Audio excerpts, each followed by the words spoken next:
Hello guys, welcome to Sourav Omniverse YouTube channel. আজ Calcutta university English honours semester 6দের CC14 paper থেকে suggestion video বানিয়ে দিচ্ছি। এটা মক টেস্ট বেসিক্যালি, যেটা লাস্ট মিনিট সাজেশন হিসেবে তোমরা কনসিডার করো, এটা ফলো করো এবং এটা পরীক্ষা দাও। পরীক্ষা দিয়ে তোমাদের টিচারকে দেখাও এবং এতে তোমাদের ইমপ্রুভমেন্ট হবে। প্রতিবারে আমি এটা বানাই, বাট এটা আগে আপলোড করি না, পরীক্ষার 1 মাস আগে দিয়ে থাকি, সাজেশনটা দিই, তারপরে কোশ্চেনটা দিই। এবারে ভাবলাম যে আগেই দিয়ে দিই, বিকজ তোমাদের জুলাইতে পরীক্ষা হবে আর এখন অলরেডি আমার ব্যাচে CC14 মিটে গেছে, CC13 চলছে, এবারে DSE পেপার পড়ানো হবে, তো ভাবলাম আগেই দিয়ে দিই। আর কারো যদি এক্সট্রা কোনো একটা ইন্ডিভিজুয়াল পেপারে সাপ্লি থাকে তাহলে যোগাযোগ করতে পারো অনলাইন ব্যাচে পড়ার জন্য। আর বাকি যারা কমপ্লিট পড়তে চাও তাদের জন্য এখন বলতে গেলে ব্যাচ স্টপ, কেননা অ্যাডমিশন নিতে হলে প্রথম থেকেই নিতে হয়, যেটা February 15 থেকে পড়াচ্ছি।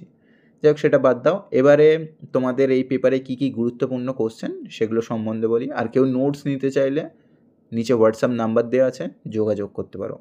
আচ্ছা, প্রথমত 5টা শর্ট কোশ্চেন থাকে, 65 মার্কসের এক্সাম হয়। 5টা শর্ট কোশ্চেনে আমি আলোচনা করতে করতে যাচ্ছি, আমার কথাগুলো একটু মন দিয়ে শোনো। আচ্ছা, প্রথমত এখানে ফার ক্রাই ফ্রম আফ্রিকাতে ডিলেমাটা কী ছিল, পোয়েটের ডিলেমাটা কী, যে কাকে তিনি চুজ করবেন। একদিকে ইংরাজি ভাষা, যেটা তার গ্র্যান্ডফাদারের, তাকেও তিনি ভালোবাসেন, আবার অন্যদিকে আফ্রিকান অরিজিন বা আফ্রিকান কালচারকে তিনি ভালোবাসেন, সো যেটা তার গ্র্যান্ডমাদারের অরিজিন, তাকে মানে কোনটা চুজ করবেন তিনি সেটা ঠিক করতে পারছেন না, এটাই হচ্ছে তার ডিলেমা। আচ্ছা, তারপরের কোশ্চেন দিয়েছি, right any one symbolism in the voice of the mountain. যে কোনো সিম্বলিজম এক্সপ্লেন করতে পারো। ফর এক্সাম্পল, এখানে মাউন্টেনকে কীরকমভাবে সিম্বলাইজ করা হয়েছে, ভয়েসটা কার, মামাংদাই কীরকমভাবে নর্থ ইস্ট অরুণাচল প্রদেশকে দেখিয়েছেন, যে কোনো একটা সিম্বলিজম লিখতে পারো।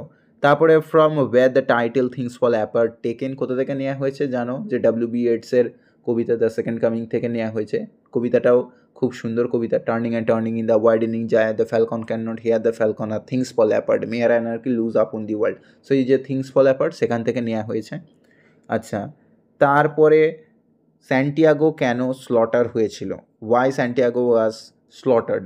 স্যান্টিয়াগোকে জানো যে ভুল তথ্য ঘোষণা করা হয়েছিল, যে স্যান্টিয়াগো অ্যাকচুয়ালি টুইন ব্রাদারের যে বোন আছে তাকে সিডিউস করেছে, ঠিক আছে। সো ভিক্যারিওকে, অ্যাঞ্জেলা ভিক্যারিওকে সিডিউস করেছে, এই ভুল তথ্যটার ছড়ানোর জন্য তাকে স্লটার করা হয়েছিল। দুই ভাই পেড্রো স্লটার করেছিল। তারপরের কোশ্চেন দিয়েছি যে write the dressing sense of ম্যালপ when he fall in love. তাহলে তার ড্রেসিং সেন্সটা কেমন ছিল, একবার তিনি পিঙ্ক পরতেন, একবার মিন্ট গ্রিন পরতেন, একবার আইভি কালারের, বিভিন্নভাবে তার ওপরে রেড টেপ একটা স্ট্রাইপ দিয়ে রাখতেন, বিভিন্ন ধরনের তার ড্রেসিং সেন্স ছিল যখন তিনি লাভ অ্যাফেয়ার্সে রিলেশনশিপেতে জড়িয়ে পড়েছিলেন, ঠিক আছে।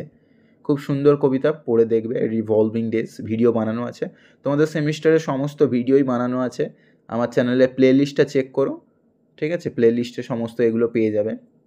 আচ্ছা, তারপরে দেখো এবারে বড় কোশ্চেন শুরু করছি। 15 নাম্বারের দুটো লিখতে হবে, কবিতা থেকে দুটো লিখতে হচ্ছে। একটা দিয়েছি right the appropriateness of the title the voice of the mountain. খুব গুরুত্বপূর্ণ কোশ্চেন, অতি অবশ্যই করবে। টাইটেলটা করলে এখানে ইমেজারি বর্ণনা করলেও লিখতে পারবে। ইমেজারিটা আই থিঙ্ক গত বছর এসেছিলো, ক্রিটিক্যাল অ্যাপ্রিসিয়েশন করে রাখলে সব কিছুই করা যায়। আচ্ছা, তারপরে consider A Far Cry from Africa is a post colonial poem. খুব সুন্দর কবিতা, পোস্ট কলোনিয়াল কবিতা রূপে কনসিডার করতে বলা হয়েছে, এটা করবে।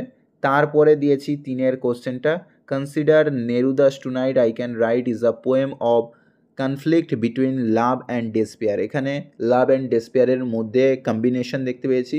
এখানে ইন্ডিভিজুয়ালি এইভাবেও দিয়ে দিতে পারে, বা লাভ অ্যান্ড ডেসপেয়ারের মধ্যে যে কনফ্লিক্ট চলছে বা তার ডিলেমা চলছে সেটাও বলতে পারে, বা একটা কোটেশন দিয়ে দিতে পারে যে love is so short forgetting is so long, এই কোটেশনটাও দিতে পারে, একই ব্যাপার, ঠিক আছে। সো এখান থেকে করবে, এটা করলে হয়ে যাবে। তারপরে দেখো আমাদের থিংস ফল অ্যাপার্ট থেকে থাকছে। থিংস ফল অ্যাপার্ট থেকেও জানো যে আমাদের দুটো থাকবে, একটা লিখতে হবে। থিংস ফল অ্যাপার্ট থেকে প্রথম দিয়েছি, consider things fall apart is a novel about decolonisation, ঠিক আছে। ডিকলোনালাইজেশন কীরকমভাবে দেখতে পাচ্ছি, ডিকলোনাইজ করা হচ্ছে, এটাকে কলোনাইজ বললেও কিন্তু ওই অলমোস্ট সেম হবে। ডিকলোনাইজের জায়গায় কীরমভাবে ডিকলোনাইজ হচ্ছে এটা দেখাবে, আর কলোনাইজের জায়গায় কলোনাইজ কীরমভাবে হয়েছে এটাকে দেখাবে। ঠিক আছে? আচ্ছা, তারপরে consider things fall apart about class and culture. এখানে ক্লাস অ্যান্ড কালচারের মধ্যে দিয়ে কি তাদের সোসাইটি কীরকমভাবে ভেঙে পড়ছে, ক্ল্যাশ হচ্ছে, কীরকমভাবে ওকোঙ্কোর সাথে তাদের ক্লাসকে বা তাদের ইগবো ট্রাইবের মধ্যে ডিলেমা চলছে, লড়াই চলছে। সো এখানে এই বিষয়টাই বলতে বলা হয়েছে। ক্লাস মানে তাদের শ্রেণী, আর কালচার মানে তাদের কালচারকে কীরকমভাবে ক্যাপচার করা হচ্ছে সেই বিষয়টাকে। তো এটার মধ্যে কি ক্ল্যাশ দেখতে পাচ্ছি সেই বিষয়টাকেই বর্ণনা করতে বলেছে। ঠিক আছে? তারপরে আমরা চলে যাচ্ছি chronicle of a death foretold. Chronicle of a death foretold থেকেও দুটো কোশ্চেন দিয়েছি, যেরকম অ্যাজ ইউজুয়াল কোশ্চেনে আসে তোমাদের। Write the appropriateness of the title chronicle of a death foretold, খুব গুরুত্বপূর্ণ কোশ্চেন, অতি অবশ্যই করবে। আর অর হিসেবে দিয়েছি the theme of honour and shame. ঠিক আছে? এখানে অনার অ্যান্ড শেম কিন্তু সেন্ট্রাল থিম রূপে কাজ করেছে। Is central to chronicle of a death foretold, discuss with suitable references. কেন এখানে সেন্ট্রাল থিম আমরা দেখেছিলাম যে অনার এবং শেমটাই। Vicario twin brother Pablo Pedro কিন্তু আমাদের একে হত্যা করলো, আমাদের স্যান্টিয়াগোকে হত্যা করলো। স্যান্টিয়াগোকে নাজারের হত্যা করার রিজন হচ্ছে ওর অনারটাকে বাঁচানো। ঠিক আছে? বোনের অনারটাকে বাঁচানোর জন্যই তারা কিন্তু হত্যা করলো বা স্লটার করলো। সো সেটা কিন্তু একটা অন্যতম থিম। এই থিমটা বললে বা why Santiago was slaughtered by the twin brothers, same answer হবে। বা থিম অফ অনার সেম বলুক, বা how shame is captured by the honour, এরকমভাবেও দিতে পারে। ঠিক আছে? বিভিন্নভাবে অল্টারনেটিভভাবে তোমাদের কোশ্চেন এখানে দিতে পারে। যাই হোক, যদি কেউ ডিএসসি পেপার ইন্ডিভিজুয়াল একটা পেপার পড়তে চাও তাহলে যোগাযোগ করতে পারো। ডিএসসি পেপার পড়ানো শুরু করব, সিসি 13 পেপার পড়ানো চলছে। আর কেউ নোটস নিতে চাইলে হোয়াটসঅ্যাপ নাম্বার দেওয়া আছে নিচে, যোগাযোগ করতে পারো। আর ভালো করে পরীক্ষা দাও, কোনো ডাউট থাকলে কমেন্ট বক্সে জানিও, আর ভিডিওটাকে একটা লাইক করে দিও। দেখা হচ্ছে পরের ভিডিওতে, বাই।